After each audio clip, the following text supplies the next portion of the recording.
এই বেনালা যাইবে? স্যার যাবো। 5 রাস্তায় যাম, ভাড়া কত? স্যার 10 টাকা।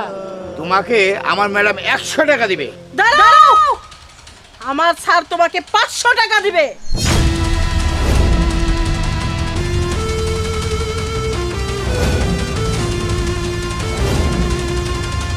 কি আমার সামনে এসে টাকার গরম দেখানো হচ্ছে? এই আমি যেহেতু খোলা ভ্যানে চড়তে পছন্দ করি আর এই ভ্যানওয়ালাটা আমার ফার্স্ট চয়েস ছিল, অতএব এই ভ্যান দিয়ে আমিই যাব।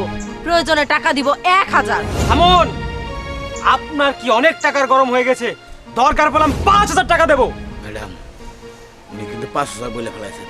আপনি বাড়ান, তাহলে কিন্তু মান সম্মান থাকবে না। সেটাই, আমি দিব 10,000। বস, মনে হচ্ছে ওগো কাছে আপনি হাইরা যাবেন। তাড়াতাড়ি বাড়াই দেন, বাড়াই দেন। না, আমি কোনোভাবে হার মানবো না। আর আমার কি টাকা কম আছে নাকি? দরকার পড়লে আমি 20,000 টাকা দেবো। ম্যাডাম, কোনো মতে এদের কাছে হারা যাবে না, অ্যামাউন্টটা আরো বাড়ান। হ্যাঁ, আমি দিব 30,000 টাকা। বস, 30,000 কইছে, আপনি করলে প্র্যাকটিসটা লুজ করে ফেলাচ্ছে। তাড়াতাড়ি বাড়াই দেন।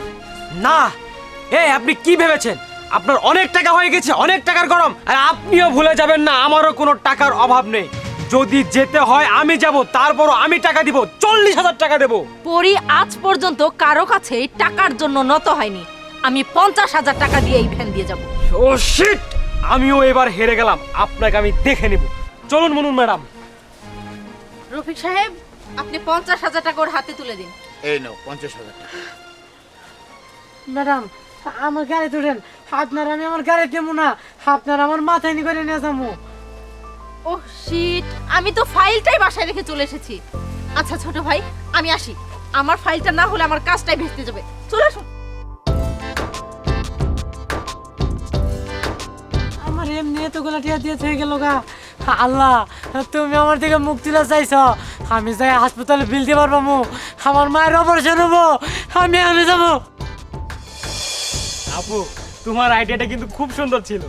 গুড আইডিয়া মামনি। তা না হলে তো ওই বাচ্চাটার মাকে বাঁচানোই যেত না। হ্যাঁ, ঠিক বলেছো বাবা। আর মা, তোমরাও যদি আমাদের দুই ভাই বোনকে না সাহায্য করতে তাহলে কিন্তু আমরা পারতাম না। এভাবে মানুষের সাহায্য করতে হয়, বুঝছিস?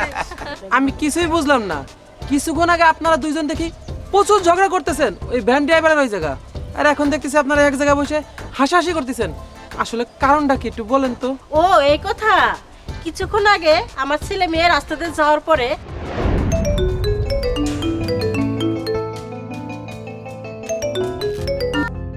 আপনি কি মনোহর বেগমের ছেলে বলছেন? আমি মনে হয় ছেলে। ডাক্তার, কি হয়েছে? আচ্ছা, আপনার মার তো দুইটা কিডনি নষ্ট হয়ে গেছে, স্যার ইমার্জেন্সি অপারেশন না করতে পারলে সে বাঁচবে না। কি কইতেছেন? আমার আম্মার কিডনি ড্যামেজ হয়ে গেছে গা। কয়টা আনবো?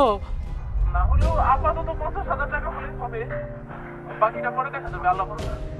কি কন? 50,000 টাকা? আচ্ছা ঠিক আছে, আপনি কোনো চিন্তা করেন না। আমি যে ভাই হোক সন্ধ্যার মধ্যে 50,000 টাকা নিয়ে আইতেছি। আচ্ছা ঠিক আছে। আল্লাহ, এই দুনিয়াতে আমার মা ছাড়া কেউ নাই। আর এতগুলো টাকা আমি কই পাবো? আমরা তো গরিব মানুষ।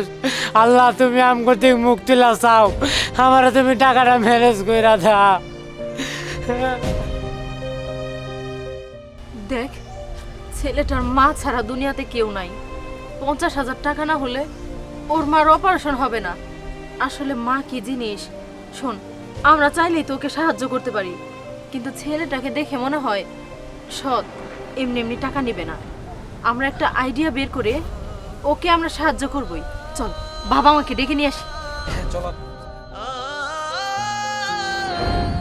ও, তার মানে আপনারা সবাই মিলে এক পরিবার, আর আপনারা ওই ভ্যানওয়ালারে সাহায্য করছেন। হ্যাঁ, এভাবে যে মানুষকে সাহায্য করা যায় আপনাদের না দেখলে আমি জানতেই পারতাম না। আল্লাহ আপনাদের খুব ভালো করুক, আপনাদের মনটা অনেক বড়। আসসালামু আলাইকুম। ওয়ালাইকুম আসসালাম। চলো মা, তাহলে চলো চলো, খাওয়া দাওয়া করবো, লাস্টের টাইম হয়ে গেছে। চলো মা।